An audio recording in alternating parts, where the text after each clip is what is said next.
هنا اخر الانباء دهن هنا جبنا لكم اياه صناعه تركيه دهن جامد على قولتهن 3 لترات صار بسعر 9000 دينار من 12000 دينار بطيبه مول ديوانيه سويناها ب 9000 دينار وتدللون على طيبه مول واهنا عليكم ان شاء الله والف عافيه.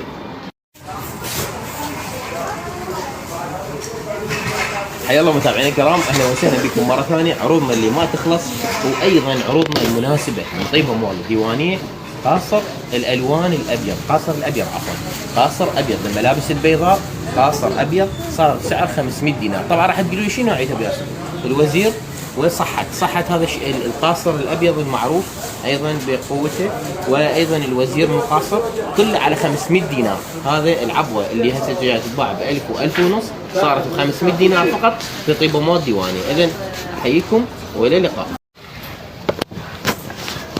حيا الله كل متابعينا الكرام، اهلا وسهلا بكم مره ثانيه من داخل طيبه مول ديواني. جايكم اليوم عروض الوزير فد شيء، كل منتجاته وفرناها لكم. المطور الاصلي الوزير الاصلي صار طبعا هذا البيش هو 3 لترات، 3 لترات بسعر 3500 دينار فقط. 3 لترات ب 3.5 بعطور مختلفه سواء كان بالتفاح او البرتقال او حتى اكو غير عطر، كله بسعر 3500 دينار. ابو ال 5000 صار ب 3.5 او دعنا. حيا الله متابعينا الكرام، اهلا وسهلا بكم مره ثانيه من داخل طيبه مول ديواني. طبعا راح اسوي لكم ريلز اشمل لكم بكل المواد اللي موجوده عندنا من لحوم والبان بفيديو واحد، لكن فيديو ريلز خاص لهذا السطل الجميل اللي هو الكنتاكي سبايسي، فشي كلش رائع من شركه الجوده، علامه مميزه، وايضا منتج عراقي 100%. كنتاكي قطع كبيره 800 غرام، 800 غرام كنتاكي صار بسعر 6000 دينار. بالاسواق حاليا جاي ينباع ب 9000 دينار. تدلون على طيبه مول وبعد عروضنا ما تنتهي. حيا الله من يانا. كل متابعينا هلا بكم، حياكم الله مره ثانيه. ايش ما تخلص الوجبات نجيب لكم. التمر هذا اللي نفذت سميته والناس سالت عليه، ابو ياسر وين تمر ابو ال 500؟ ابو ياسر ابو الكيلو ابو ال1000 وين؟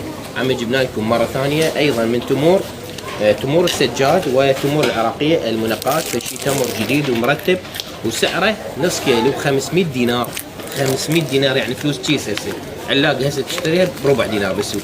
هذا تمر نص كيلو ب 500، وعندنا ابو الكيلو ب 1000 دينار. وتدلون علينا رمضان كريم بعد شهرين. دعنا. حيا الله متابعينا الكرام، اهلا وسهلا بكم مره ثانيه.